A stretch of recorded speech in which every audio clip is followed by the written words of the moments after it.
Hello viewers, have you been looking for the solution to a female pant to avoid SSEs and give you a good lapping? Don't worry, don't go again, here is the place. In this video, I'm going to show you the step-by-step basic formula for cutting or drafting a female pant that will lap no matter the occasion it will be used for corporate and whichever way you want it. So I want you to stay put, stay calm, and make sure you focus, pay attention as I reveal all the secrets when it comes to female pant cutting. So before we go straight to the lesson, if you haven't subscribed, subscribe to this channel. As I welcome you once again to Audience Fountains Fashion Center, I am Oden Shalom, a place where fashion tips are revealed and fashion secrets unfolded. So we are going to jump into the lesson right away. All I need is, if you find this video helpful, just give it a thumbs up and share. So here are the measurements I'll be using for this pant. Remember to check my playlist if you wish to see how to measure an accurate pant for females. So the length of this pant is 39.5, the waist is 34, the laps is 27, the knee is 18, the round, that is the ankle, 13.5, the hips 44, and the crotch 8.5 inches. I will really deal on the crotch because that's where the problem lies. So this is my fabric that is all folded into two. Here I will impute my waistline so that I will start the measurement from there. So I will be discussing very well on the crotch because that's where the problem lies. So now there's a way I thought so that you can be able to measure your crotch while sitting down or while standing up. So in there, from the measurement is 8.5 inches, the crotch. Are you saying that is 8.5? How to get the new measurement of a pant, since it's not the over length pant, is full length divided by 2 plus 1.5 inches. So that is what I will have there. If you have 40 divided by 2 will give you 20 plus 1.5 inches, give you 21.5. So the full length here is 39.5. So I will maybe, since the waist is 1.25 inches, I will minus half inches and keep it 39 plus sewing or folding allowance of 2 inches. So I will mark the same measurement in that point so that I will connect them to give me the horizontal lines.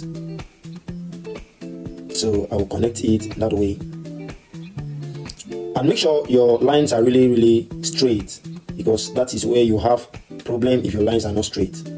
So after I've done that, I will come down here to the hips line, I mean the crotch line. I will go in by 1/4. So it's a general formula so that in case the hips of your client are really big, it will not affect the margin there, the ready-made edge. So now I will divide my hips times like by 4.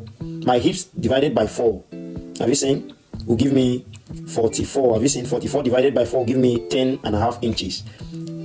I will impute my 10.5 inches. Now if you use this formula and you measure your laps too, you are going to have the exact thing again. Now to have the crotch from there, you divide the 10.5 by 4 inches to give you that that crotch space there. 10.5 divided by 4 will give me that. So in case you are having 8.5, you still divide it by 4. That's the formula. And if I measure it, I had 27 inches as my laps for my client, that female, 27 inches. If you look there, from there to that point is exactly 27. To say that is the best way to measure a female pant. So I could have still used just the laps without the hips and I still have the same thing. So how to determine the middle line is divide that from that crotch to the first point I marked by 2, and I'll place my tape from the middle point to the margin. Have you seen? Whatever I have here, like 8.5 I have there, I will mark 8.5 even to the ankle point. So I will mark it to the ankle point. Then now I will start imputing my measurement. So the measurement I have there is, I think it's 18 inches. So 18 inches now will be divided into 2. So that is 4.5. Have you seen? 4.5 will be at the other side, since it is 9 inches, and 4.5 will be at the other side to give me 9 inches, that is 18. So I'll do the same thing to this side. Since I have 13.5, I'll divide it into 2 and put the middle of my 13.5 so that one each side will be at the other side. Now from that crotch point to the end, I'll check what I have there. That is 12.25, and I will place it directly to that place and I will mark. So from that place I marked, I'm going to impute my waist measurement. My waist measurement divided by 4 will give me 8.5. That is 34 divided by 4. 8.5 plus 1 inches sewing allowance. So have you seen the curve? I'm going to be using my French curve to determine what I will have there. So now if you find this video, this lesson interesting, you can kindly hit the like button. If you haven't subscribed, subscribe to the channel. I will connect it this way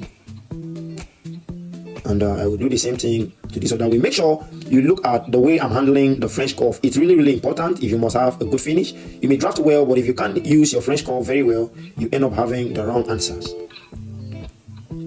So now what I want you to do is just dive into my playlist after the end of this tutorial. Go and check the best way to take your female pant so that you can apply this to your cutting table to give you a good finish. Now, if you're a new viewer, kindly subscribe to this channel. So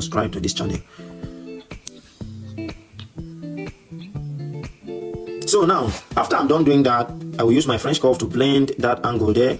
I'll blend it to make sure it really rhymes and it's smooth.